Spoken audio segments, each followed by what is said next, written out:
Muy buenos días a todos. Vamos a dar inicio a este webinar que tenemos preparado para el día de hoy.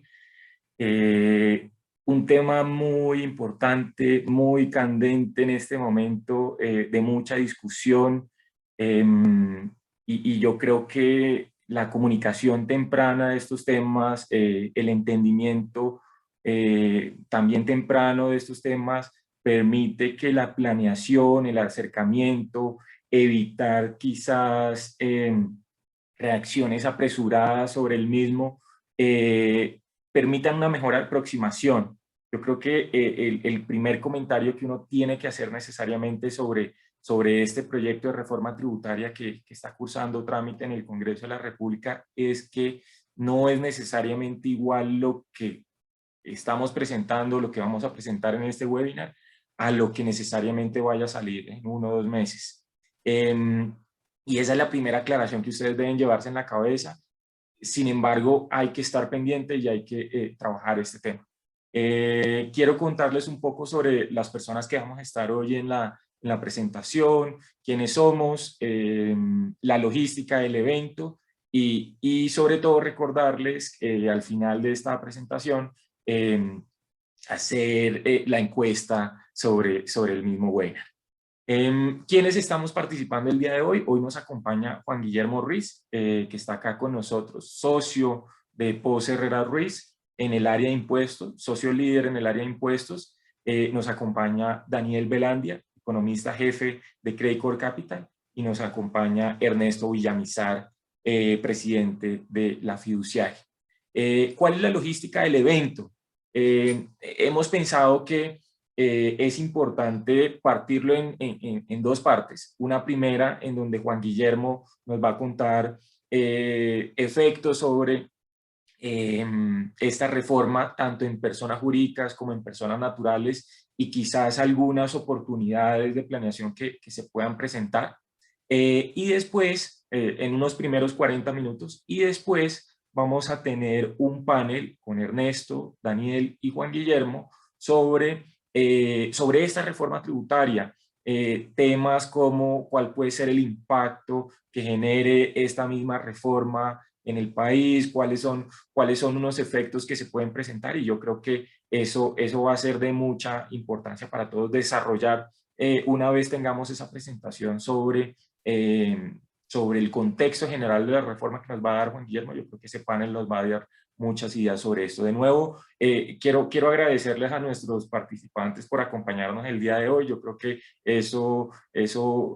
la verdad, esta información tan clara que le vamos a presentar a los clientes va a ser de suma importancia. Y bueno, demos inicio, no me demoro más y le cedo la palabra en este caso a Juan Guillermo, y ya en unos minutos arrancamos con Daniel y Ernesto también.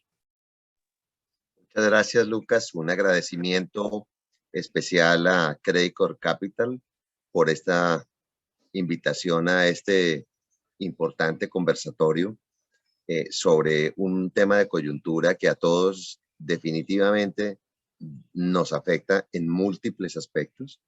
Muchas gracias a Ernesto y a Daniel por compartir este panel y a Lucas particularmente por moderar esta discusión. Quisiera comenzar esta discusión tratando de plantearles cuál es la perspectiva o mi entendimiento de por qué es tan difícil lograr acuerdos en torno a reformas tributarias en nuestro país. Y yo creo que muy rápidamente ustedes me darán la razón.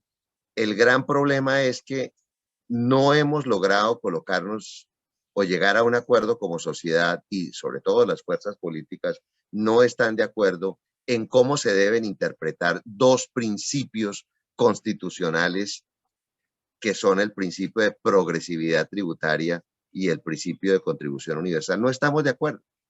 Y no estamos de acuerdo porque un sector del país considera que el principio de progresividad no es una contribución progresiva e incremental de la sociedad al sostenimiento de las cargas públicas, sino una progresividad que empieza a partir de ciertos niveles de renta o patrimonio hacia arriba. No es una aproximación a la totalidad de la sociedad contribuyendo, sino particularmente a un sector de la población que podrían denominarse los de mayores ingresos o mayores patrimonios. Y eso lo vemos todos los días en el debate.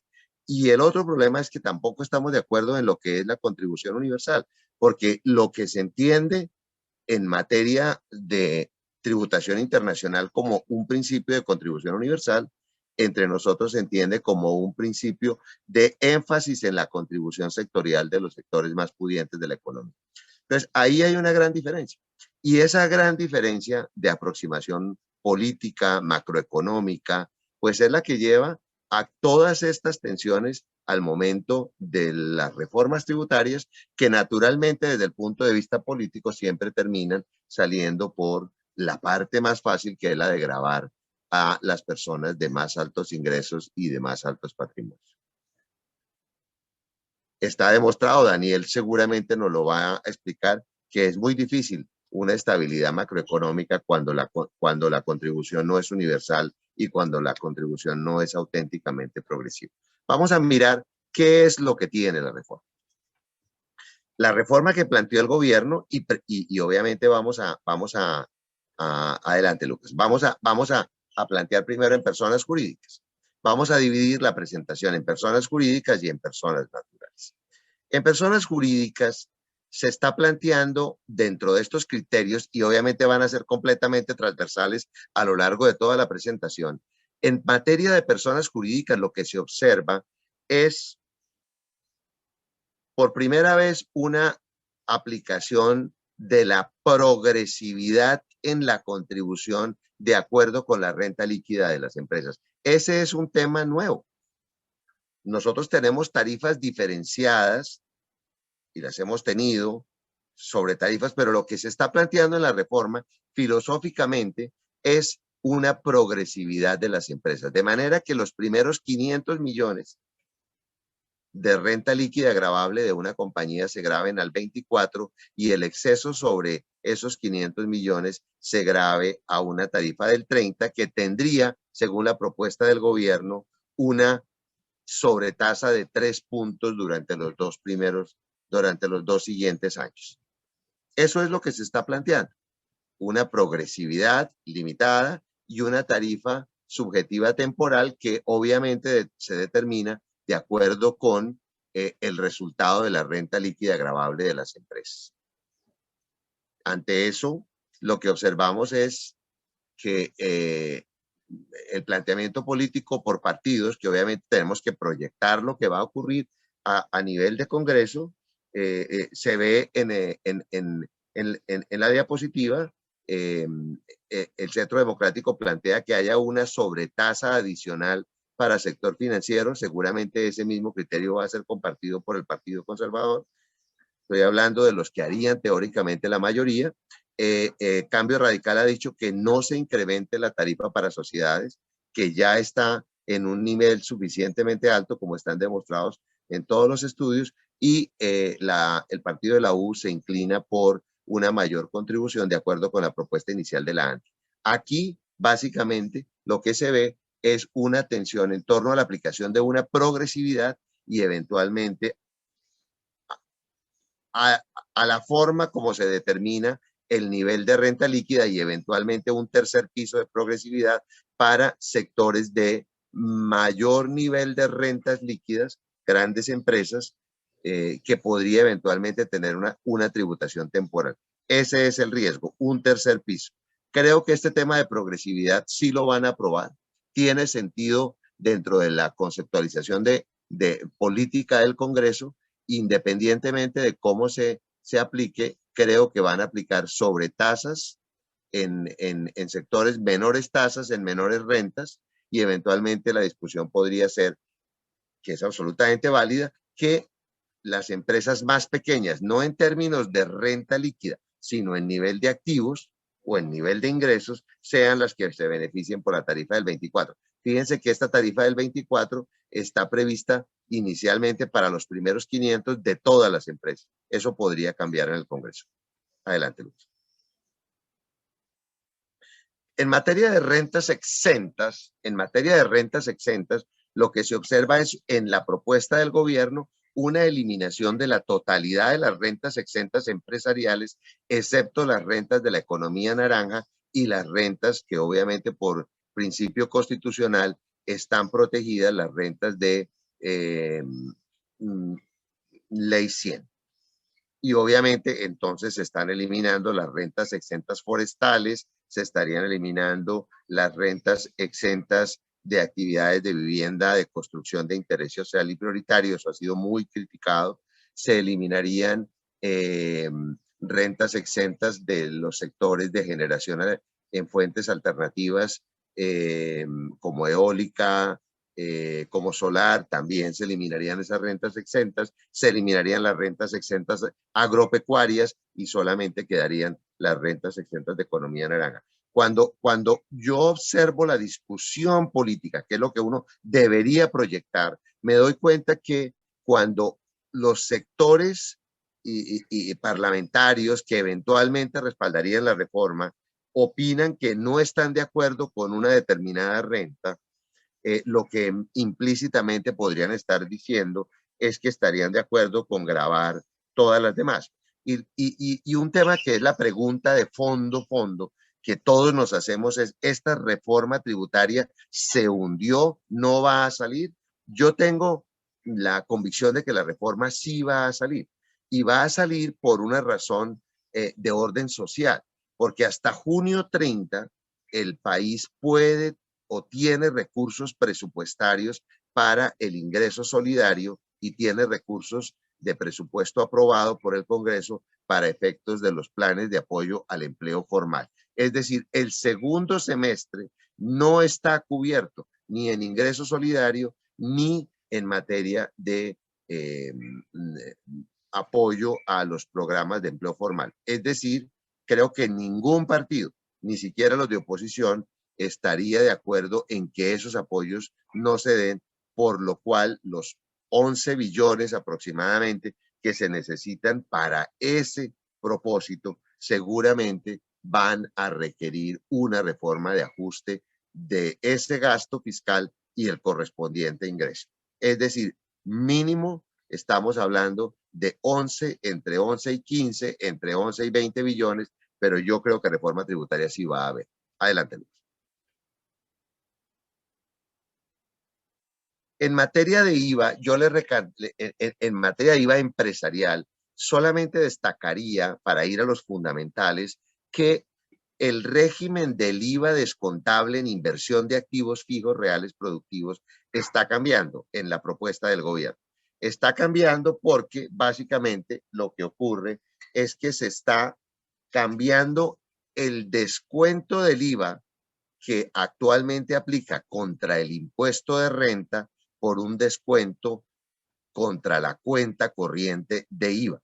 Lo menciono porque aunque en términos netos la diferencia puede resultar favorable porque el impuesto a las ventas es bimestral y el impuesto de renta contra el cual se compensaría es anual, se establece un elemento adicional, que el activo esté involucrado directamente en la producción de bienes grabados. Es decir, ya no es suficiente que sea un activo fijo productivo, sino que tiene que ser involucrado ese activo productivo en la producción de bienes grabados.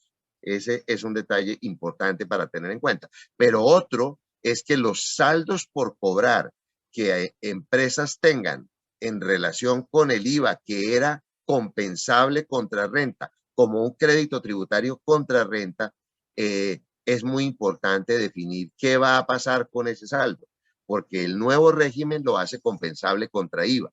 El viejo régimen lo hacía compensable contra renta y en el momento en el que se hace el cambio no hay una norma de transición sobre ese particular. Adelante, Luis. Este es un tema que está en riesgo. Ninguna de las bancadas, y por el contrario, yo diría que muchos gremios e incluso bancadas en el Congreso han dicho que detrás del beneficio de descuento que se hace empresarialmente en relación con el ICA pagado, que es un descuento del 50% que estaba previsto que fuera del 100% a partir del año 22, Este descuento en términos corrientes vale aproximadamente 4 billones. Si nosotros entendemos el proceso de discusión en el Congreso y que muy posiblemente, como ya lo estamos viendo, bancadas enteras de las que necesita el gobierno para aprobar esta reforma le han dicho que no están de acuerdo con cambios sustanciales, con algunos de los cambios sustanciales propuestos, tengo la impresión de que este beneficio va a ser el primero que se va a negociar en el proceso legislativo y posiblemente este descuento se va a eliminar o a aplazar. Adelante.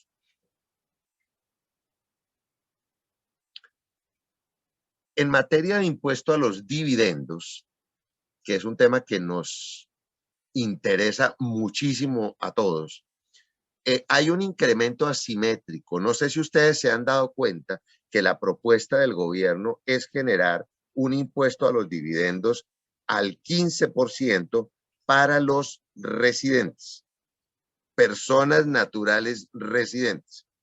Las personas naturales no residentes o las empresas extranjeras inversionistas en Colombia se mantienen con un impuesto al dividendo del 10%. ¿Por qué lo hacen? Obviamente por no afectar más la competitividad tributaria internacional de Colombia. Eso es un tema que a veces en el Parlamento se ve muy poco. El Parlamento ve la reforma tributaria como si nosotros fuéramos una entidad aislada del mundo, cuando en realidad es evidente que los países compiten por la inversión, compiten por las residencias, compiten por las vacunas, compiten por todo. De manera que perder competitividad internacional es uno de los peores mensajes que le puede uno enviar a los inversionistas. Acá, en materia de impuesto a los dividendos, se está generando esa asimetría. Los residentes pagamos el 15, los no residentes pagan el 10, lo cual desde el punto de vista regulatorio, institucional, tributario, me parece que es un gran error. Uno no puede aprobar normas que induzcan a la migración de residencias. No es lo que se estila a nivel internacional y naturalmente esto obedece más a una necesidad de recaudo que a una verdadera decisión estratégica de mediano plazo. Adelante. Bien, el gran tema son las personas naturales. Ustedes saben que en términos prácticos, lo que se ha venido diciendo durante los últimos 15 años, yo diría 20 años, es que las personas naturales, y esto es una posición académica, se ha dicho que las personas jurídicas tributan demasiado en Colombia y las personas naturales, que pensamos que tributamos bastante, en términos comparativos internacionales, tributan menos.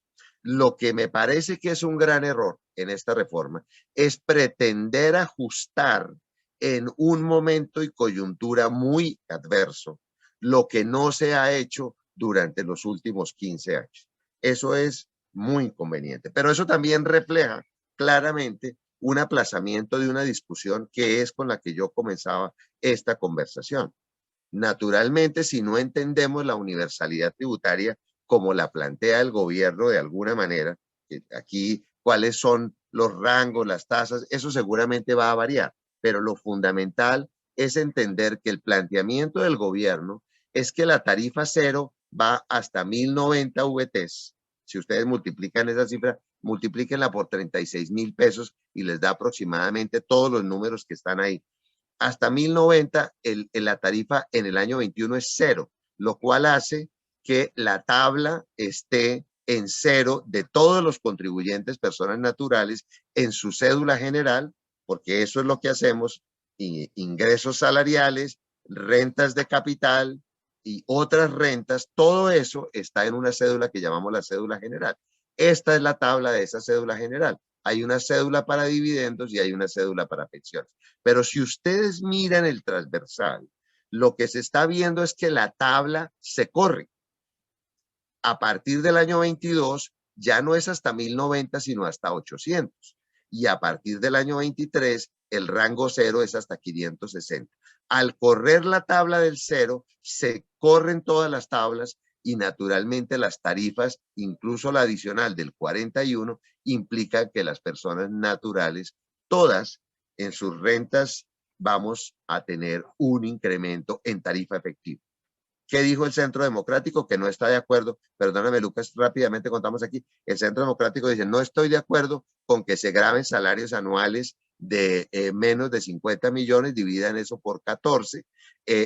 Cambios radicales, no estoy de acuerdo en el incremento en las tarifas intermedias entre salarios de 2.5 y 7.5. Y el comentario general del partido de la U es, no estoy de acuerdo en que se grave la clase media. Claro, clase media, no estoy de acuerdo que se grave. Eso de alguna manera lo que significa es que esta tabla la van a ajustar. No se la van a aprobar al gobierno como está. Y por tanto, seguramente, si quieres, Lucas, en la siguiente vemos este análisis. Lo que está pasando en la práctica es que los incrementos de tributación en la propuesta del gobierno, en términos porcentuales, a nivel de 15 millones, tienen un incremento del 22% y del 23% al año 23, a nivel de 20 millones, lo pueden ver, 24, 29, miren más o menos entre 16 y 22 las diferencias en puntos. A nivel de 40 millones está pasando de 27 a 31, estamos hablando de tarifas efectivas. A nivel de 60 de 30 a 34. Y entonces uno se pregunta, pero ¿por qué parece que se ajusta más en salarios más bajos? Y obviamente de 15 millones hacia abajo los incrementos pues son incluso mayores. ¿Por qué se incrementa y se ajusta tanto más los rangos bajos que los rangos altos? Y la razón es porque los rangos altos, por la política, se ha aprobado durante los últimos años que paguemos más impuestos. Es decir, la distorsión es mucho mayor a nivel de rangos medios y bajos de ingresos de lo que es a niveles altos. Adelante. En la retribución de personas hay dos cambios fundamentales, como ustedes muy bien lo saben.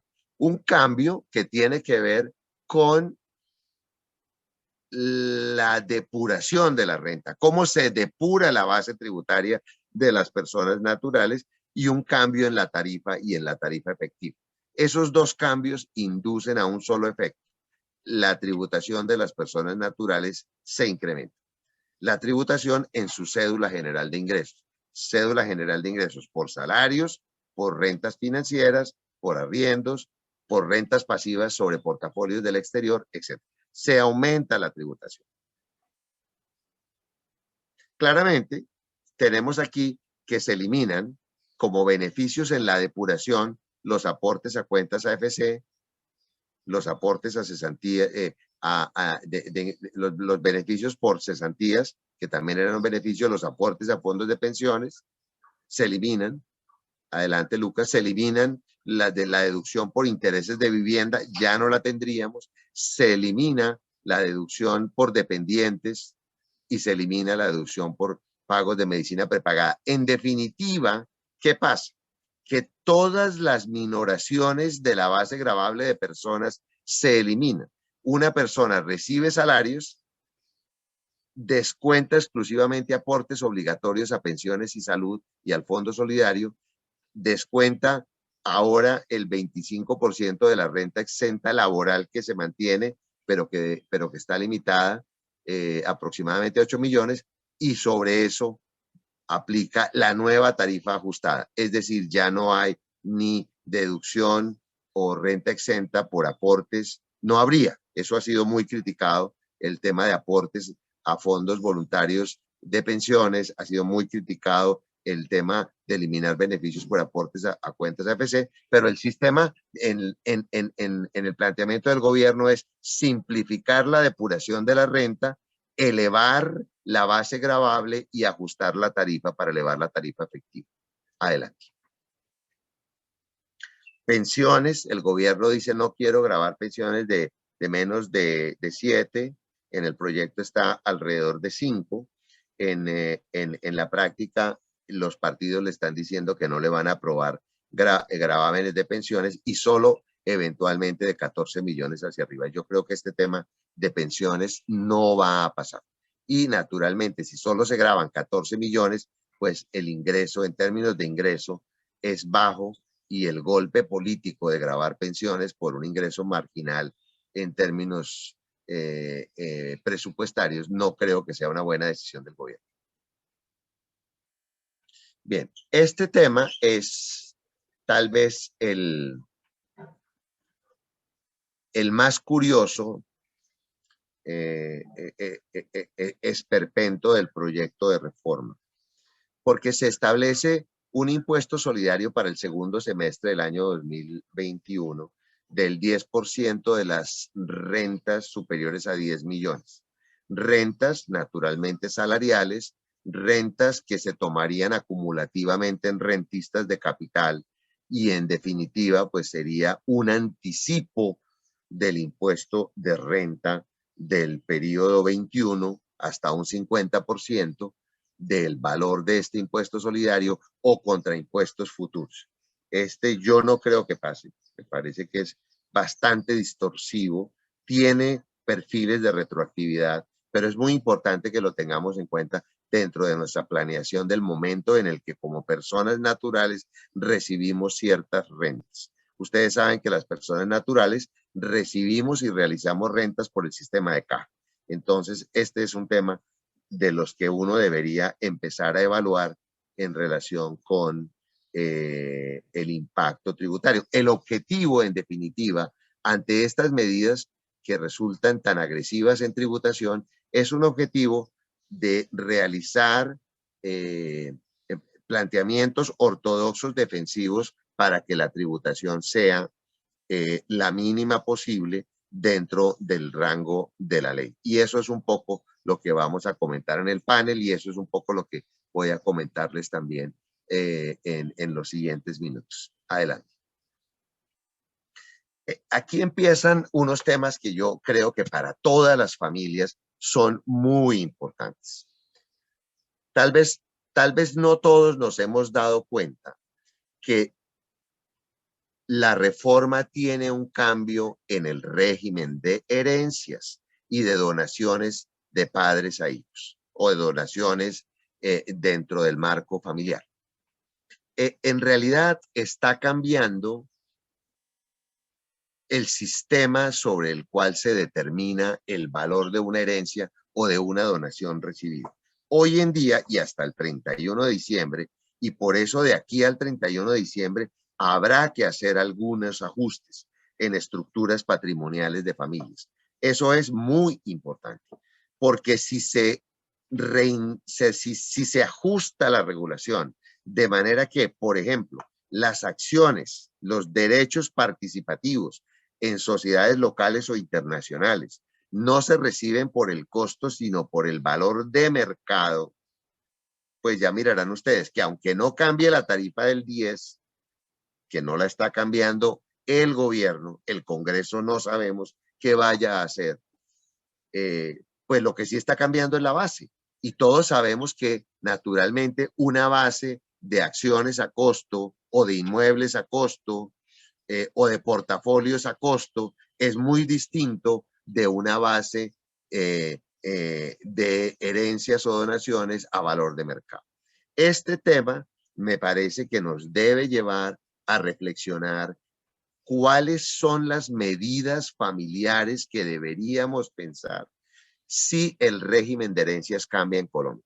El régimen de herencias va a cambiar en Colombia, en esta reforma o en una muy próxima, porque nosotros tenemos una tarifa baja y una base baja, y eso no es lo usual a nivel internacional. A nivel internacional, la base suele ser mercado y la tarifa suele ser un poco más alta. Nosotros tenemos en estos 6 meses una situación de ajustes que podría evaluarse en relación con tarifa baja y base baja. Adelante. Bueno, ustedes ven ahí, este es el impuesto a la riqueza. Este es otro de los grandes problemas de la reforma. A mi juicio, es de los impuestos más antitécnicos y más contrarios a la atracción de inversión y a la atracción de residentes con patrimonios importantes a nuestro país. Y naturalmente, como ven, el marranito del ahorro tiembla porque es un impuesto que grava el ahorro declarado, es decir, grava a las personas que reconocemos el valor de capitalización de las rentas que han pagado impuestos y las mostramos en el patrimonio. Es un error estratégico fundamental entender que las personas más ricas del país son las que muestran sus patrimonios en las declaraciones. Son las más cumplidas. Este impuesto, y yo se lo he planteado en varios escenarios al gobierno, yo creo que es muy importante que el gobierno lo piense muy bien. Este impuesto desestimula el cumplimiento, estimula la agresividad fiscal y es contrario a la confianza de los contribuyentes en la institucionalidad tributaria del Estado. Es de lo más inconveniente que hay. Solo Cambio Radical se ha opuesto al impuesto. Ahora, es importante también que tengamos en cuenta que el gobierno está planteando un impuesto progresivo. ¿Qué quiere decir progresivo? Que no es tan antitécnico como el que estamos pagando en este momento. Eso quiere decir que hasta 5.000 millones el impuesto a la riqueza es cero. De 5.000 a 15.000 es 1 y por encima de 15.000 es 2. Por ejemplo, una persona que tuviese un patrimonio de 17.000 millones, bajo el régimen actual del impuesto al patrimonio pagaría 170. Bajo el nuevo régimen pagaría 0 por los primeros 5.000, 100 millones por los segundos 10.000 y 40 millones por los 2.000 adicionales. Es decir, pagaría 140. Hasta 19.500 millones el impuesto de riqueza está bajando. De ahí en adelante está aumentando. Pero yo le tengo temor en el Congreso. Obviamente, pocas cosas son tan populares a nivel político que ese impuesto. En muchas actividades académicas yo me he preocupado por preguntarle en discusiones técnicas y en general cuántas personas están de acuerdo con el impuesto al patrimonio y cuántas no, y uno se sorprende. Hay un gran desconocimiento, les parece lógico. Y yo creo que pocas cosas son tan ilógicas como el impuesto al patrimonio. El impuesto al patrimonio hay que planearlo definitivamente, porque tenemos el riesgo de lo que siempre nos definen como temporal. Desde el año 2003, incluso antes, nos vienen cada 2 años con impuestos temporales al patrimonio y otra vez nos lo están planteando como un impuesto temporal de 2 años.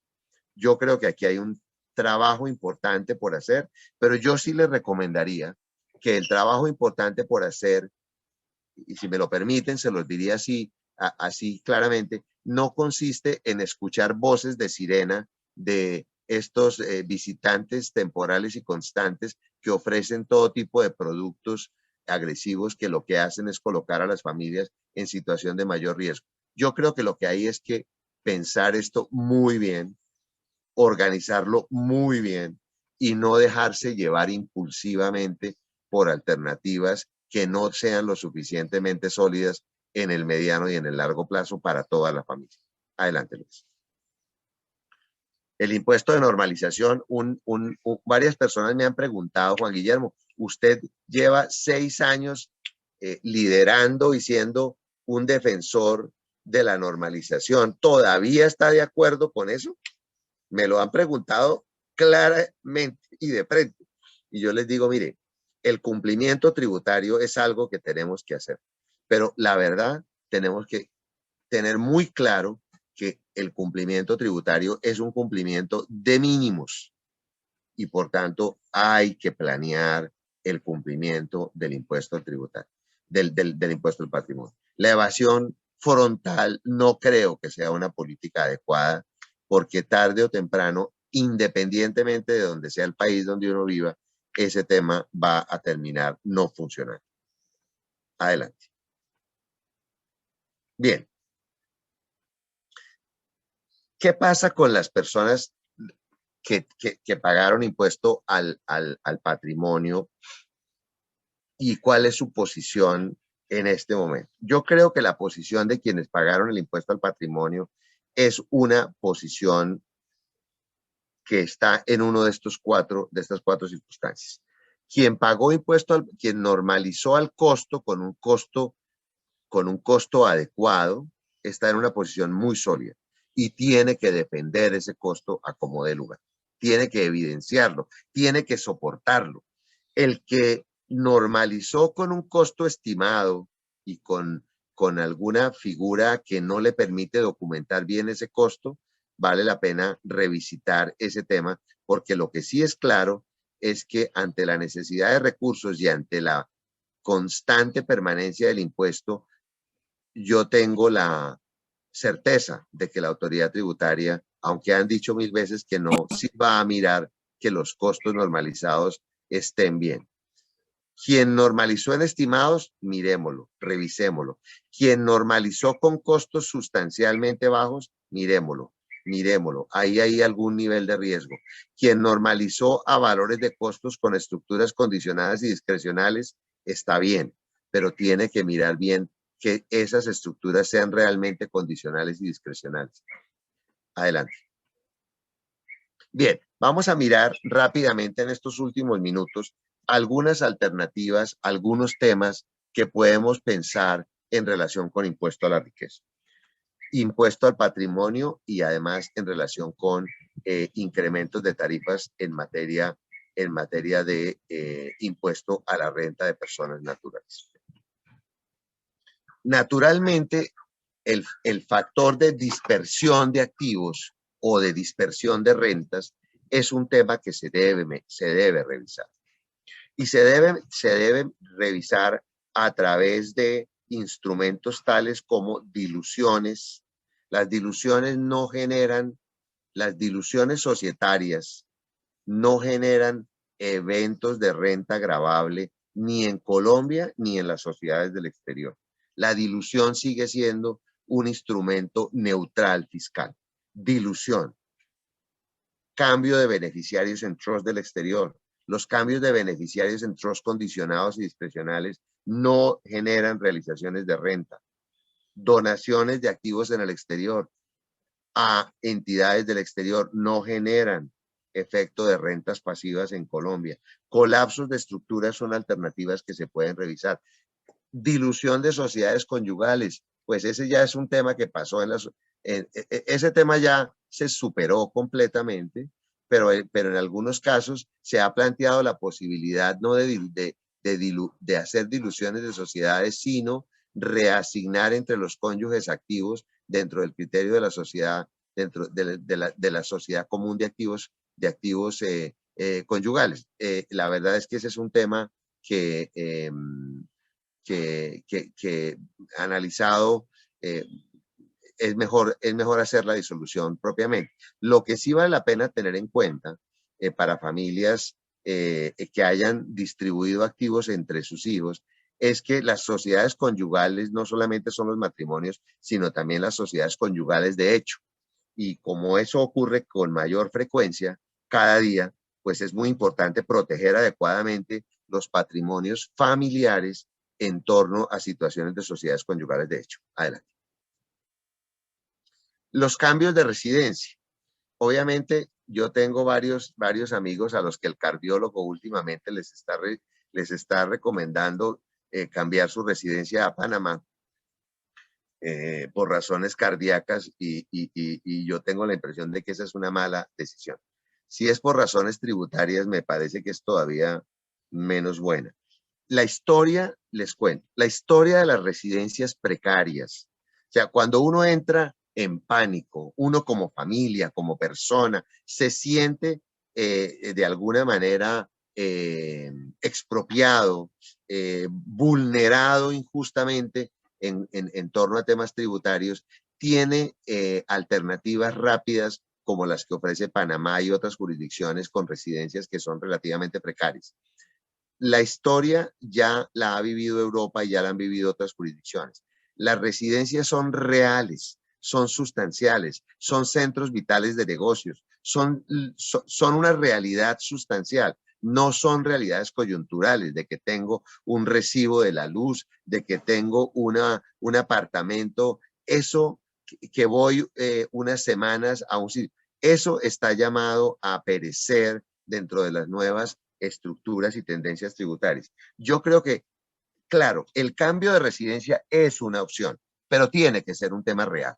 No debería ser un tema precario, porque con cambios de residencias precarias se cree o se piensa que tiene uno solucionado el problema de largo plazo y no necesariamente es así. Naturalmente no estoy haciendo una generalización absoluta, simplemente les estoy dando una perspectiva, un punto de vista para que ustedes tengan un análisis ácido de los cambios de residencia y de las ofertas de residencias precarias que son tan frecuentes y tan comunes y que en la experiencia internacional han demostrado ser muy complejas. Si yo les contara los pleitos que ha habido entre jurisdicciones en la Comunidad Económica Europea por residencias precarias en Suiza, por ejemplo, son de millones y millones de euros de discusión fiscal por cuenta de que básicamente los fiscos no aceptan las residencias precarias que no están acompañadas de una sustancialidad, de una realidad. Vamos, dale, Lucas. Bien, hay un tema que me parece muy importante en relación con las tenencias de activos. Rápidamente les cuento para terminar en los últimos 4 minutos y abrir nuestro panel. Yo les cuento que obviamente las estructuras históricamente fueron de naturaleza estrictamente corporativa, como la que ustedes ven ahí, esencialmente sociedades. Dale, Lucas. Luego migramos a unas estructuras que conocemos como estructuras mixtas, normalmente con fundaciones de interés privado o con trust.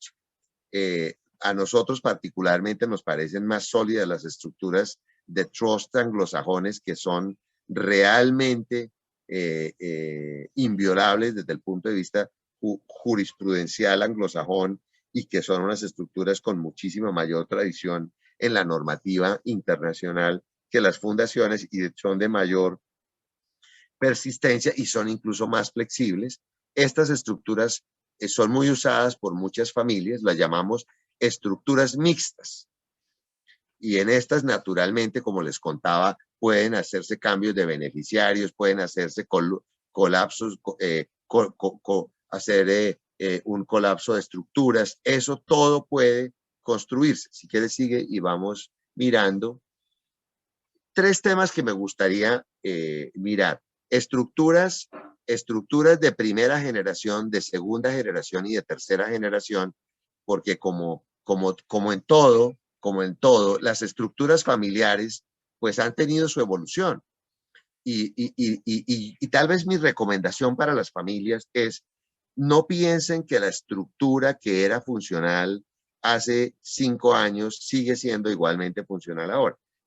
Hagan de cuenta que esto es como un celular. Si uno se queda con las estructuras de hace 20 años, que eran estructuras de activos afuera, activos adentro, no declarado lo de afuera, sí declarado lo de adentro, pues eso es como el Nokia viejo que conocimos los mayores, pues eso ya obviamente no funciona. Luego entramos a unas estructuras, devuélvete a las corporativas, y ya termino con las 3 modalidades de estructuras para plantearles una que es la que a mí me parece que es una estructura de tercera generación, que también administra alguno de los riesgos que naturalmente todas las familias siempre prevemos, que es el riesgo político de los países y naturalmente el riesgo político nuestro, particularmente el nuestro. Estas estructuras se conocieron como estructuras desde el exterior. Es decir, la familia desde el exterior tiene todos sus activos, los de afuera y los de adentro. Luego que normalizamos, siguiente Lucas, evolucionamos a unas estructuras de segunda generación que las llamamos estructuras desde Colombia hacia afuera. Estas estructuras obviamente funcionan muy bien también en esquemas tributarios. Muchas familias migraron de estructuras del exterior hacia Colombia a estructuras de Colombia hacia el exterior, y yo creo que ahora las terceras, que son las que me gustaría plantearles, que son obvias, son las estructuras bicéfalas. Si quieres, Lucas, a las siguientes. Estas estructuras bicéfalas básicamente lo que presentan es una estructura en la cual se tiene una holding para activos del exterior y una holding para activos en Colombia. Es decir, las personas que residen en Colombia, mientras residen en Colombia, tienen una estructura bicéfala, pero si por alguna razón de riesgo político deben cambiar su residencia, Pues una estructura bicéfala es muy funcional porque básicamente protege completamente la estructura de los activos en el exterior. Si ustedes suben a la pareja a una jurisdicción del exterior, se dan cuenta que la estructura bicéfala es particularmente funcional. Creo que hay muchos temas para conversar. No quisiera extenderme más, Lucas, para respetar el tiempo previsto en el panel para toda la Perfecto, sí. combinación y por tanto te devuelvo la palabra para que tú coordines el panel según lo previsto. Muchas gracias, Juan Guillermo. Yo creo que esta reunión nos ha permitido, este primer contexto nos permite abrir un panel bien interesante, en donde va a estar usted, Ernesto y Daniel. Hay en principio dos preguntas fundamentales. Una que me gustaría dirigírsela a usted, Juan Guillermo y a Ernesto, y después le haríamos una a Daniel. La idea es que con el ánimo de poder responder estas preguntas, nos demoremos 3 minutos y medio por cada una de esas preguntas. Entonces voy a formular la primera y voy a poner un timer. Voy a poner un timer para no pasarnos. Para alguien en particular, Lucas, no. El indirectazo no fue para mí. No, El no, no, indirectazo no no sé, fue para mí. no sé. Yo creo que es para mí, yo creo que es para mí. No, no, yo creo que, pero bueno, no hablemos de eso. Y Daniel se ríe, Daniel se ríe. La primera pregunta, Juan Guillermo, que me gustaría que en el ánimo que venimos y justamente con lo que usted iba terminando, creo que la podemos conectar muy bien y me gustaría que después Ernesto nos complementara. ¿Cómo planear patrimonialmente antes de la reforma? Yo creo que tenemos un momento excepcional, yo creo que hay un momento en donde las familias en general pueden sentarse a revisar su estructura, a entender qué tienen hoy en día y a prepararse con los elementos que conocemos hoy en día y con lo que se pretende buscar hacia el futuro. Entonces, yo creo que esa es una pregunta fundamental. La vi en el Q&A varias veces repetidas, esa misma pregunta de distinta forma, y yo creo que si entendemos cómo nos podemos preparar, pues ganamos todos en este caso. Muy bien, pues yo quisiera abrir esa discusión porque ustedes se dan cuenta que pues es muy fácil hablar de planeación tributaria y es muy difícil concretar. Y normalmente los abogados solemos tener ese defecto que hablamos un poco en teoría. Yo quisiera concretar 9 temas, para que cada uno los piense y naturalmente cada familia es distinta. Hay familias que son familias multinacionales y entonces obviamente cuando hay un miembro americano de la familia hay que tener en cuenta algunas consideraciones. Cuando hay multiresidencias, hay familias pues que tienen que tener en cuenta varias consideraciones. Pero voy a plantearlo, Lucas, si te parece, de una manera general, absolutamente general, como instrumentos que se deben ponderar por las familias. El primero, yo lo llamaría dispersión de rentas y dispersión de patrimonios. Dispersión. Llamemos a ese modelo dispersión. Y pues es bastante obvio. Y obviamente, ¿por qué es bastante obvio? Porque en curvas de tributación progresiva, tanto en sociedades como en personas, como las que se plantean filosóficamente, en curvas de tributación progresiva, la dispersión de activos y la dispersión de rentas naturalmente baja las tarifas efectivas. Eso evidentemente tiene muchísimas consideraciones, pero naturalmente la dispersión en rentas y en patrimonios es un mecanismo que debe evaluarse. ¿Cómo se logra la dispersión? Obviamente cualquiera diría, bueno, es fácil decir dispersión. ¿Cómo se logra la dispersión?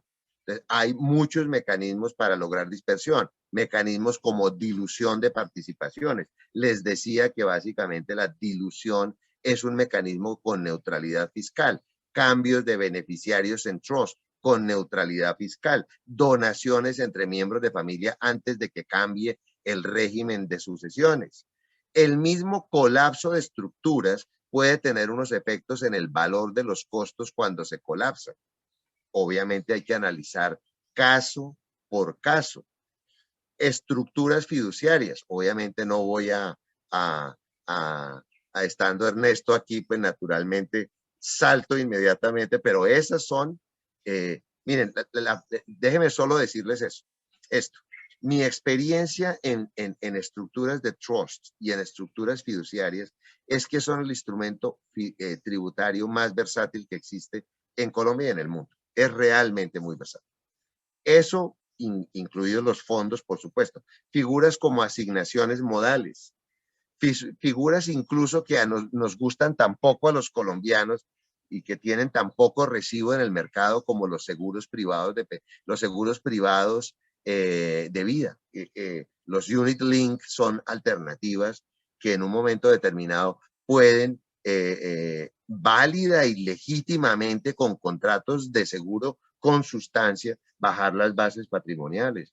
Estructuras de fondos de inversión con periodos de riesgo, lo que se llaman fondos de inversión con doble círculo. El fondo círculo 1 que administra el portafolio y el fondo círculo 2 en el que tiene la participación, que limita rentas pasivas, que eventualmente, y esos tienen mucha sustancia y son muy desarrollados en Europa y son muy utilizados como mecanismos de inversión. Todas las cosas que les comento, incluidas otras, por supuesto, todas en un marco de sustancia. De sustancia. Si hacemos estructuras tributarias que no tengan sustancia, creo que hemos hecho mal la tarea. Hemos hecho mal la tarea, porque lo que hemos colocado es un remiendo, perdónenme esa expresión, en una estructura para arreglar un problema. Entonces queda peor, porque es más evidente el problema. Y entonces yo les diría, sustancia y alternativas hay muchas. Hay muchas ortodoxas, naturalmente ortodoxas. Y la verdad es que muchas familias están atrapadas también en unas estructuras que no son tan funcionales. Están atrapadas en unos valores que no terminan de dispersar adecuadamente. Es decir, no terminamos de hacer una adecuada planeación patrimonial familiar. Eso es lo que yo observo después de haber revisado cientos y cientos de casos de familias, y naturalmente también tengo claro que cada familia es en sí misma un mundo y tiene uno que interpretar esas prioridades de ese mundo familiar de la mejor manera posible, siempre en cumplimiento tributario. Yo te diría eso, Lucas. Creo que me pasé, ¿no? Perdón. Daniel, mira, fui yo el exceso de tiempo de Juan Guillermo se le quita exclusivamente a Daniel. O sea, sí, no. Es lo justo. Eso es la adecuada interpretación del principio de progresividad tributaria. Pensé que en edades, pero bueno, sí, también. Ernesto, ¿qué opina de este tema que estamos trabajando en este momento y que Juan Guillermo introdució el tema de los fideicomisos, precisamente? Bueno, hola a todos, un placer estar aquí, gracias por acompañarnos. Varias consideraciones, y Juan Guillermo lo ha dicho entre líneas. Las estructuras, en mi opinión, no solamente deben ser tributarias. Si estamos hablando de familias, hay todo un concepto detrás que incluye confidencialidad, tener un gobierno, hacer una planeación sucesoral, facilitar la vida. Yo creo que cuando uno solamente se aproxima al tema tributario, en mi opinión, se equivoca porque le quedan unas cosas que de pronto son mucho más importantes que el tema tributario. Dos, es evidente que nos van a tomar la foto, a unos más y a otros menos. Y de aquí al 31 de diciembre es el momento, como nos han dicho varias veces, ¿no? Es de, viene la reforma tributaria, le van a tomar la foto y uno hace caso omiso porque cree que no lo va a tocar o porque todavía a diferencia de lo que dice Daniel, cree que tiene la edad suficiente para casarse 2 veces y tener 20 hijos, y entonces cómo hace para efectos que también lo dijo Juan Guillermo, cómo es planear, diluir su patrimonio, como Pambelé. ¿Cómo hace uno para pagar menos impuesto de patrimonio e impuesto de renta? Pues tenga menos impuesto de patrimonio y dilúyase en sus hijos, en su señora, con los ejemplos que puso Juan Guillermo. Luego, el mensaje de tomar la foto y prepararse, porque prepararse, y también en lo que expuso Juan Guillermo, es las acciones son a valor comercial. Las sesiones de una acción se asumen al 1.3 valor intrínseco. La donación de nueva propiedad o plena propiedad de un derecho fiduciario hoy es el 80% del costo fiscal. A partir del 1 de enero, si esto lo aprueban, pasa a ser al valor comercial, no 1.3 que tiene esa ventaja. Hay un entorno que nos obliga a tomar decisiones ahora. Y como lo dijo también Juan Guillermo, en el fideicomiso se cumplen esa serie de requisitos, en mi opinión, ampliados. No solamente mire sus sistemas tributarios, sino mire el entorno de la necesidad de proteger un patrimonio familiar, protegiéndose uno como paterfamilias, protegiendo a la señora y en ese tema, pero va más allá. El fideicomiso, y ya lo vamos a mirar más adelante, en la reforma tributaria no lo tocan, salvo de lado en ciertas cosas, pero el fideicomiso como estructura, hasta ahora, y creemos que va a ser así, no tiene ningún efecto. Gracias, Ernesto. Yo quisiera dar paso ahora a Daniel. La verdad es que a Daniel le tengo varias preguntas y no sé por cuál comenzar. Yo quisiera hacer este antecedente sobre las preguntas que le vamos a hacer a Daniel, y es que la reforma tributaria son 110 páginas sin todo el tema de la explicación de motivos y demás. Son aproximadamente casi 150 artículos. Eso quiere decir que tiene de verdad muchos temas, y si quisiéramos abordarlos todos nos tomaríamos de aquí a las 5 de la tarde. Y hay algunos temas muy importantes, y de pronto de ahí es donde vienen quizás mis primeras 2 preguntas, pero le voy a hacer la primera a Daniel. Regla fiscal. Si ustedes se dan cuenta, cuando reciben ese documento de proyecto de reforma tributaria, se dan cuenta que las primeras páginas son de la regla fiscal. Y ese es un tema que es crucial para el país, y yo creo que Daniel nos puede explicar desde su perspectiva la importancia de esa regla fiscal y por qué debemos tenerla en cuenta, y por qué debe ser un tema que quizás deba ser un poco más debatido en el ámbito político. Gracias, Lucas. Bueno, buenos días a todos. A ver, para decir qué papel juega la regla fiscal, hay que poner contraejemplos, y uno puede ir a escenarios extremos porque es la realidad. Hagan de cuenta que la regla fiscal en lo fiscal es como la meta de inflación del 3% del Banco de la República, pero en el lado fiscal, no en el monetario. Es lo que nos pone en cinturón y lo que nos evita entrar en problemas mucho más graves a futuro. La regla fiscal lo que hace es evitar un incremento sustancial en la deuda que en algún momento se vuelva explosivo. ¿Y por qué puede llegar a ser la deuda explosiva? Porque si yo me endeudo y me endeudo y me endeudo, el mercado empieza a sospechar que en algún momento puedo tener problemas para pagar, me van a prestar con más dificultad y exigiéndome más tasa. Llega un punto donde pago tanto en intereses que la mayor parte de mi presupuesto se va en eso y se me vuelve casi que una deuda infinita en el mediano largo plazo. El contraejemplo, los malos ejemplos de la región son Argentina, son Brasil, ¿cierto? Países que permanentemente enfrentan problemas fiscales y tributarios y problemas muchas veces de financiamiento. Los inversionistas cada vez creen menos en ellos. Entonces, hay que recordar, y aquí pongo un ejemplo bien importante, los problemas fiscales grandes, importantes de países como Brasil o Argentina, arrancaron después de que la deuda estaba más o menos al 70% del PIB. Ahí ya empieza uno a dudar de la estabilidad fiscal. Pues les cuento que desafortunadamente con la pandemia y todos los gastos adicionales que tuvo que hacer el gobierno, pero además la fuerte caída en ingresos tributarios, la deuda el año pasado cerró en 65 puntos del PIB. Y nosotros estamos proyectando una deuda cercana a 67 puntos del PIB este año. Entonces, la regla fiscal ha estado en vigencia desde cerca ya de 10 años. Se están proponiendo unos cambios en la reforma, por eso es que está dentro del texto, porque a hoy no hay un ancla de deuda. La regla fiscal estaba hecha en parámetros no observables, muy estadístico, muy de nosotros los economistas difíciles de entender, incluso difíciles de calcular, y la reforma fiscal estaba siendo muy flexible y los inversionistas extranjeros y calificadoras de riesgo empezaron a decir, eso es demasiado flexible, usted no se está ajustando como se debe ajustar, por eso es que cada 2 años tiene una reforma tributaria, tiene que ponerse en cintura y hacer algo creíble. El principal cambio de esta regla que se está proponiendo es poner un límite a la deuda.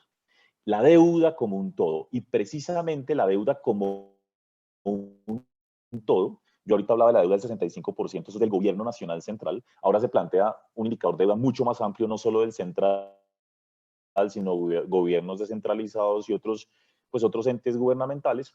La deuda no debe superar 65 puntos del PIB en el mediano plazo, la deuda completa de la economía, y estamos muy cerca. Entonces, lo que plantea la regla fiscal es, pongo un techo de deuda, tengo que tomar las decisiones necesarias para que la deuda caiga y evitar que se vuelva explosivo, perdamos la calificación, etcétera. Y parte del ajuste para no sobrepasar ese nivel de deuda peligroso es los ingresos tributarios. Entonces hay que recordar que esta reforma tributaria tiene una parte social, se buscan recaudar cerca de 2 puntos del PIB, pero 1.4 del PIB de ese recaudo que se espera es para bajar la deuda pública y evitar problemas a futuro. Me tomo los 30 segundos que me regaló Ernesto, simplemente para decir que en el caso extremo, y no es tan extremo, Argentina, Brasil, Turquía, Sudáfrica, si no cumplimos la regla fiscal, si dejamos que la deuda se nos vaya y seguimos gastando y gastando porque este país es un país de gasto, no incrementamos, y digo de gasto porque tenemos siempre muchas necesidades, somos un país relativamente, o sea, no sé si es de clase media o clase media baja, en fin, es una discusión, pero tenemos siempre muchas necesidades. Si no hacemos eso, lo más probable es que perdemos el grado de inversión, eso siempre se traduce en mayores costos de financiamiento, nos va a salir carísimo a todos pagar deuda, al gobierno, a las empresas y demás. Si llega a haber pérdida de grado de inversión, lo probable es que dejen de confiar tanto en nosotros, seguirán confiando pero no tanto, se puede depreciar la moneda, ese es el escenario más probable si uno pierde el grado de inversión, ahí llega a haber inflación, se vuelve todo un problema y de hecho siempre está demostrado el que pierde el grado de inversión crece menos en el mediano plazo. Y pues digamos que ahí se profundizan los problemas, hay que hacer ese ajuste básicamente por eso. Daniel, muchas gracias y quiero continuar con otra pregunta hacia usted, ya que estamos tocando ese tema, y es otro de los temas, yo creo que ocupa unas buenas páginas del proyecto de reforma tributaria, es el programa de ingreso solidario. Y es un programa que en principio va para apoyar a las familias en extrema pobreza y pobreza en general. Esto sí va a traer un cambio positivo para el país en general. Yo creo que ese efecto económico sí lo vamos a tener. Obviamente, además de lo positivo que es ayudar a esas personas, esto se genera en un cambio positivo económico para el país. Estructuralmente debería hacerlo. ¿Cuál es la lógica del programa? De hecho, hay que decir que en el mundo se está planteando, tras la pandemia en particular, a un concepto que se denomina renta básica universal, ¿sí? Poner como un ingreso mínimo a las personas. Obviamente eso es supremamente costoso y no todos los países lo van a hacer. Por eso se incluye dentro de la misma reforma y que una parte importante de los ingresos vaya hacia ese tipo de ayudas a las personas vulnerables. Aquí se está hablando de un programa que va a 4.7 millones de familias, 19 millones de colombianos. Es significativo. ¿Y quiénes son esos 4.7 millones de familias? Los que están por debajo del umbral de la pobreza o de la pobreza extrema. Entonces, lo que busca el programa es, bajo una línea de pobreza, es decir, se define un monto de dinero por debajo del cual las familias están en pobreza o en indigencia, y a través de transferencias se busca que supere o llegue a esa línea, exactamente en esa línea, de tal manera que no esté, digamos, técnicamente hablando, en pobreza. Entonces, hay tres conceptos dentro de lo que se llama en la reforma el ingreso solidario. Eso está compuesto de tres cosas. Primero, los ya subsidios existentes, eso hace parte de eso, no es que sea un subsidio adicional, este llega a ser complementario en el caso en las personas que reciben, por ejemplo, subsidios de familias en acción, jóvenes en acción y adulto mayor o Colombia Mayor. Y adicionalmente recordemos que las familias vulnerables reciben subsidios de servicios públicos en todos los sentidos. Entonces, lo que va a hacer el gobierno es, si una familia en particular recibe esos subsidios, calcula la diferencia que le hace falta para llegar a superar la línea de pobreza y le da eso en dinero, ¿sí? Entonces, al final lo que se busca es que todas las familias vulnerables, o la mayoría, puedan superar esa línea de pobreza. Y ese es un concepto muy válido y muy discutido actualmente por parte de los economistas, y si se puede hacer, si llega a ser ideal. El monto mínimo de transferencia por familia, porque además tiene componente de número de personas, sería de 80.000 pesos por hogar mensual, y el máximo 65% de un salario mínimo hasta 6 personas. Si es de más de 6, se asume que son 6, para no seguir ampliando el tema. ¿Cuál es la contrapartida y la parte que uno dice, hombre, la discusión? Por un lado, nos podemos volver un estado asistencialista. Hay gente que le preocupa que esto sea un Brasil, que sea una Argentina, y que empecemos a dar una cantidad de subsidios y que eso de alguna manera desincentive que las mismas personas busquen trabajo y vayan a ser productivos de alguna manera. Bueno, ahí lo que dice la reforma es que todos los años se va a estar verificando que se cumplan con ciertos requisitos, pero el concepto al cual se busca quitarle el incentivo eventualmente a las personas de no salir a buscar trabajo es el límite a la transferencia. O sea, se vuelve un concepto muy complicado. Máximo 65% del salario mínimo para 6 personas o más en una familia. ¿Eso es suficiente? Probablemente no. Entonces, eso implica que las personas sí deberían salir a buscar una fuente de ingreso laboral. Entonces, es una discusión bien complicada.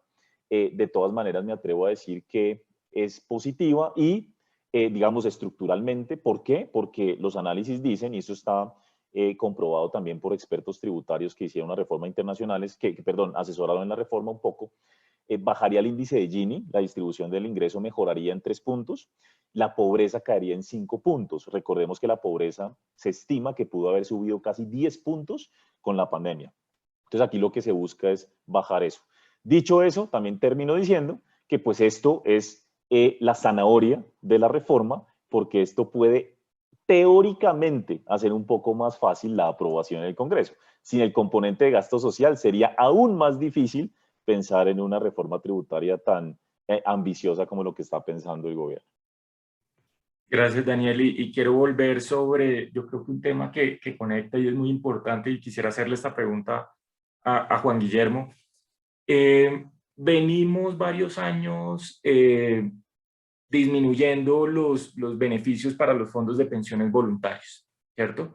Se han hecho estudios que a nivel mundial en Colombia existían bastantes beneficios para estos fondos, y por eso tuvimos un límite que en principio le ponía una reforma pasada. Y en este momento lo que nos está diciendo la norma es, mire, hasta el 31 de diciembre del 2021 se aporte y usted va a tener los beneficios tributarios de lo que aportó hasta el 31 de diciembre del 2021. Y a partir del 1 de enero del 2022, lo que aporte, porque lo puede seguir aportando y puede seguir, digamos, contribuyendo a los fondos de pensiones voluntarias, ahorrando, digamos que esa es la naturaleza, cerrar la brecha pensional y demás, pero sin beneficio tributario.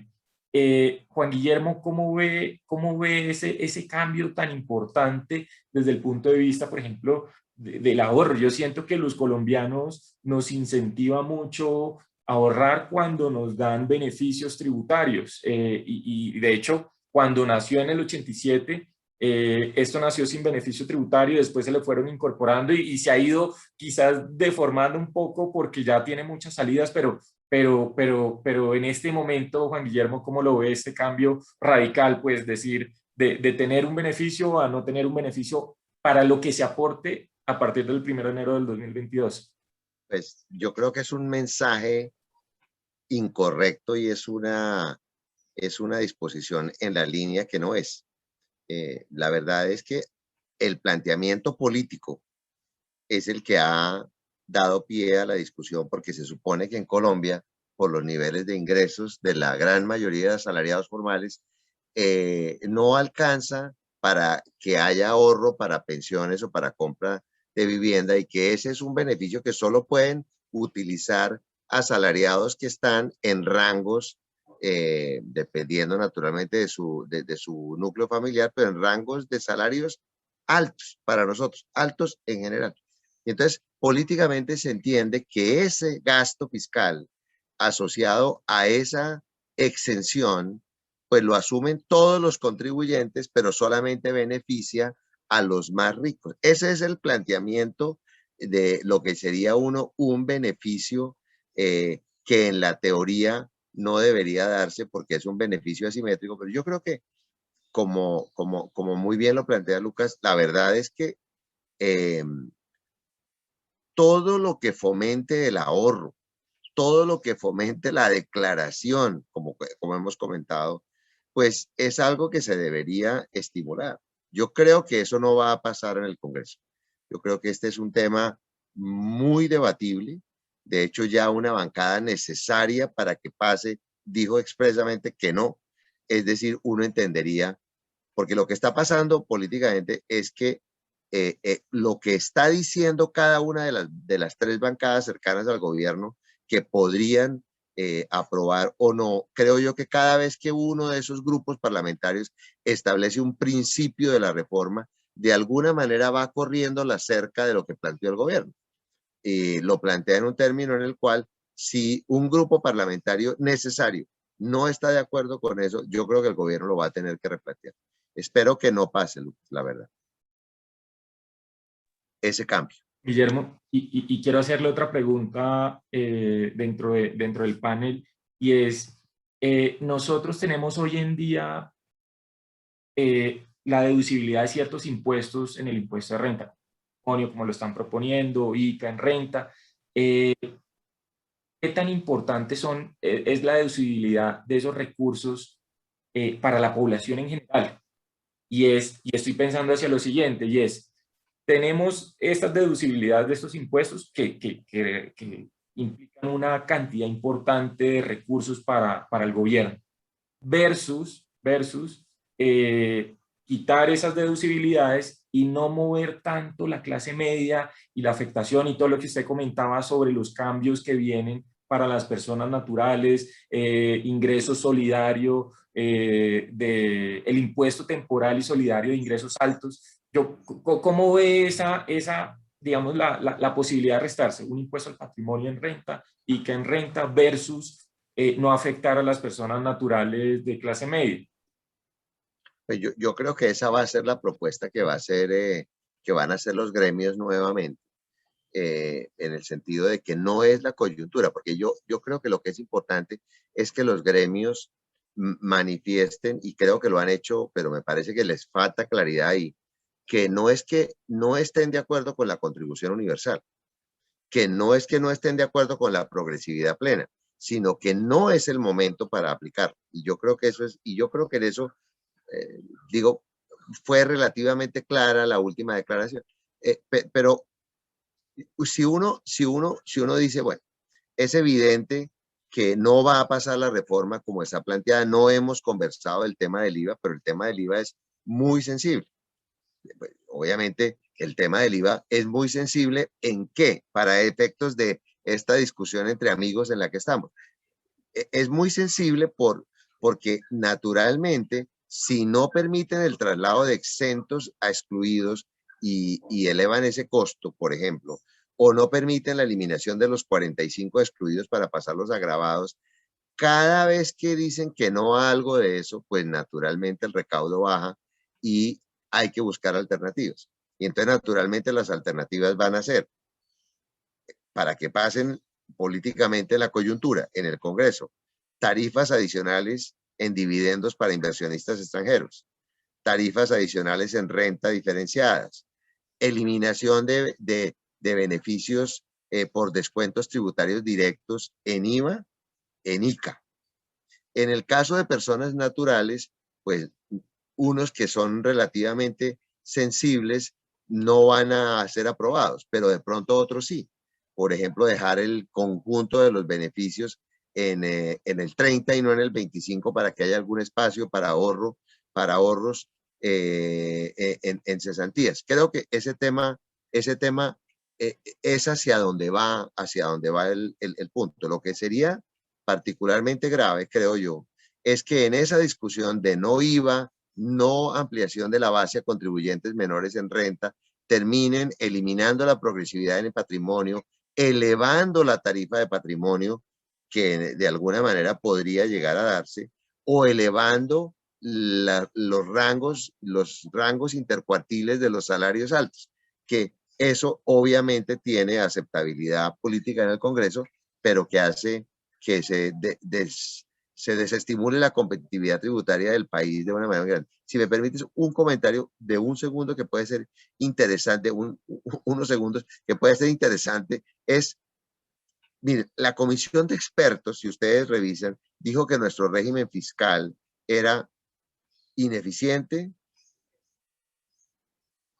inequitativo y que concentraba la tributación en los contribuyentes que no la podían evitar. Es decir, casi que es un sistema completamente inadecuado. Y de alguna manera, si uno piensa que lo que están diciendo es que es complejo, ineficiente, y uno cree que es ineficiente en renta, la verdad, Lucas, por la pregunta, lo que están diciendo los expertos es que Colombia no es competitiva en impuestos, no porque el impuesto de renta sea particularmente alto, que lo es, sin duda, sino porque al impuesto de renta se agregan el IVA, el ICA, el GMF, los impuestos de registro, las estampillas, los impuestos de vehículos, las cargas parafiscales y de nómina. Eso nos lleva a cargas tributarias combinadas mixtas del orden del 55%, 60% en empresas y que naturalmente en personas naturales pues también tienen un efecto porque todos los impuestos que pagamos las personas naturales pues en general no son gastos de nuestra declaración de renta, no lo son. O sea, se parte del presupuesto que la renta líquida del contribuyente se parece bastante a su ingreso bruto y eso no es un presupuesto adecuado. Perdón, no. Y ese tema que usted menciona me lleva a hacerle una pregunta a Daniel y posteriormente a Ernesto y ya vamos cerrando porque nos quedan unos 5 minuticos. Daniel, dentro de esta reforma tributaria, como en todas las anteriores, se ha planteado el tema de IVA. Y el IVA comienza con un rol preponderante dentro de la discusión y demás, y a veces en las reformas anteriores hemos visto que ha ido decayendo posteriormente, pero digamos que la razón por la cual se está presentando esta reforma en este momento es principalmente por el tema de IVA. Y ya ha venido mutando de cierta forma y quiero hacerle una pregunta desde su perspectiva y es... con los cambios que hay en este momento en IVA, con lo que se ha propuesto, ¿cuál sería el impacto en IVA, por ejemplo, en un tema como la inflación? En términos generales, Daniel, ¿cómo respondería a este tema?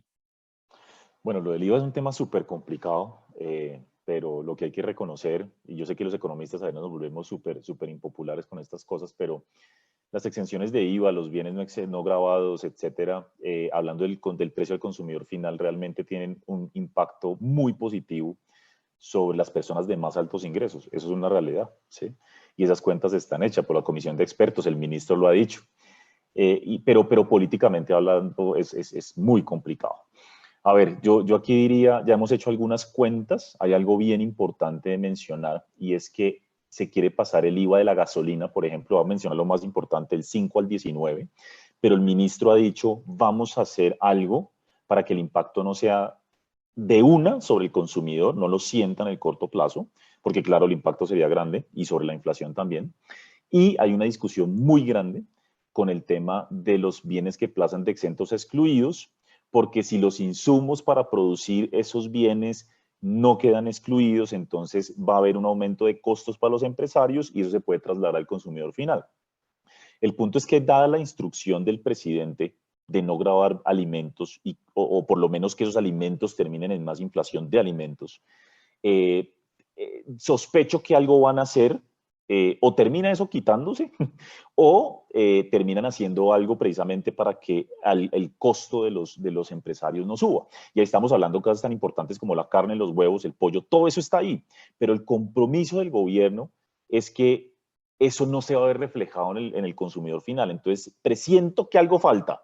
O se quita o miran la forma en que esos costos efectivamente no suben para los empresarios y tendrán que meter cosas de insumos para producirlos, etcétera. Y yo creo que por ahí va a ser la cosa. Pero bueno, entonces esos son como los temas más álgidos. Hay otro que es el de servicios públicos, pero esto es bien importante mencionarlo porque los servicios públicos pasarían de 0 al 19 para estratos 4, 5 y 6, pero se eliminarían los subsidios cruzados. Y los estratos 5 y 6 pagan un subsidio del 20%. Entonces, si uno netea, de hecho no debería haber impacto, ¿sí? Hay un estrato al que le generaría impacto, que es el 4, que paga subsidio cruzado, perdón, no paga subsidio, pero se le incrementa el IVA. Entonces, neto sí tendría un incremento del 19%. Él no paga subsidio, no da contribución. Entonces, ahí había, estrato 4 sería el que llevaría el golpe, digamos. Ahora bien, entonces, para hacer los cálculos de inflación, lo que hacemos es, bueno, si yo meto todo con todo y asumo que las cosas, digamos, ceteris paribus, como decimos en economía, simplemente la cuentica, todo con alimentos se subió todo, nos da 2 puntos de inflación adicional, ¿sí? Pero si yo quito lo de alimentos, porque yo creo que ahí va a haber un arreglo, va a dar más o menos 90 puntos básicos de mayor inflación. Pero quiero decir que 90 básicos es un solo año. Aquí no me quiero demorar mucho porque ya se me acabó el tiempo, pero es que la inflación salta en el año en que sube el IVA y un año exactamente después la inflación se devuelve exactamente en el mismo monto, ¿sí? ¿Por qué pasa eso? Porque la inflación es variación anual. En un año salta el 80 puntos básicos, el siguiente año el precio ya no tiene un nuevo IVA, simplemente sigue creciendo a los niveles normales el precio, pero al compararlo con el año anterior, en este caso el 22, que hubo un incremento adicional del precio, esa variación anual de la inflación, ¡tum!, se devuelve. Entonces, esto no afecta teóricamente política monetaria, esto no afecta, digamos, estructuralmente el consumo de los hogares. Dicho eso, quiero terminar simplemente diciendo que cuando la economía no está muy bien, realmente no se cumplen esos números que uno dice. Cuando la economía está floja, como en este momento, y la recuperación es débil. Recuerden que en el año 2016 el IVA subió 3 puntos porcentuales. Y empezaron a haber cuentas de que eso iba a subir 1 punto la inflación, 1,5 la inflación. ¿Saben cuánto subió? 30 puntos básicos. ¿Por qué? Porque cuando no hay suficiente demanda, el productor no tiene la capacidad de trasladar el mayor costo, porque si no pierde participación de mercado. Se vuelve una discusión entre margen de ganancia y market share. Entonces, muchas veces si la economía no anda muy bien y rápido, no se pasa todo al consumidor final. Entonces, esos 80 puntos básicos pueden terminar siendo 50, 40 o 30, igual que pasó en el 2016. Entonces, el impacto en consumo, algo seguramente, en el 2022, pero probablemente no tan fuerte y muy importante, porque es que además el IVA se pone, nos saca ingresos a las familias, la mayoría del IVA va para el ingreso solidario. Entonces es una transferencia de dinero, inclusive a personas que tienen una propensión marginal a consumir mayor. ¿Qué significa eso? Que las personas de altos ingresos, una buena proporción, eventualmente, teóricamente, la pueden destinar a ahorro, mientras que las personas de bajos ingresos que reciben el dinero prácticamente lo consumen más rápido, porque tienen que consumirlo, no tienen mucho más. Entonces, al final, el efecto en consumo no es tan claro. Algún efecto va a haber, pero nos parece que no debe ser tan grande. Ya el efecto sobre consumo, el impuesto a la renta y la base y demás, ya es otro cuento, pero lo del IVA en particular puede no ser tan grande. Gracias, Daniel. Y aquí ya se nos está acabando el tiempo y quiero dar un giro en las preguntas. Voy a hacerle una última, Ernesto. sobre cambios, Ernesto, que usted haya visto para el tema de fideicomisos y cómo se enfrenta lo que puede ser el futuro impuesto a los dividendos versus este mismo tema. La reforma, como creo que ya lo dije, no toca la figura fiduciaria, no la toca para absolutamente nada. Toca es ciertas figuras como el valor de los derechos fiduciarios. Pero déjenme resaltar el hecho, y es una de las grandes ventajas que tienen los fideicomisos, que no sean sujetos tributarios. Y en la medida que no sean sujetos tributarios, permiten mantener el NIF de los fideicomitentes, a diferencia de las sociedades. Entonces, esa ventaja permite planear, tanto para las familias como para las empresas. Entonces, eso es lo más importante, que no toca los fideicomisos, pero sí de lado, y antes que se me olvide mencionarlo, fondos de capital privado que lo administramos no como fideicomiso, sino como fondo, pierden o la exigencia del 50% baja al 10% en términos de propiedad. Entonces, los fondos de capital privado como un instrumento de planeación para las familias pierden su atractivo. 2, la cesión, donación de derechos fiduciarios a partir del 1 de enero, si se aprueba la reforma, van contra valor comercial y hoy es 80% del costo fiscal. 3, que es absurdo y Juan Guillermo lo dijo, el perder los beneficios de vivienda de interés social que la ley ordena que se hagan a través de fideicomisos, que es absurdo, tiene un efecto. ¿Sí? Es la construcción que gran parte del crecimiento de la construcción y de los buenos resultados ha sido por BIS, va a perder en un negocio que tiene muy pocos márgenes, va a perder una cosa muy atractiva para los constructores. Y reitero, es el tema de la foto que toca preparar. Los temas de energía renovable, en la medida que el fideicomiso tiene la transparencia fiscal, el beneficio tributario que están eliminando, pues va a perder ese incentivo, y entonces más que el fideicomiso, que lo que permite es que ese beneficio se transfiera a los fideicomitentes, pues en la medida que no tengan el beneficio tributario, algo que para el tema ecológico es tan importante, pues va a disminuir ese tipo de desarrollos. Y para la última pregunta, Lucas, en la medida que el fideicomiso no es sujeto tributario, el fideicomiso llama utilidades, porque es todo un concepto, llega hasta utilidades antes de impuestos. Y si reparte esa caja para cada fideicomitente lo mirará en su declaración de renta, pero reparte una caja sin impuesto al dividendo. O sea, porque eso no es una sociedad. Entonces genera una gran ventaja en la medida que si uno es accionista de una sociedad, va a tener, además de la tasa tributaria de la sociedad, un 15% adicional.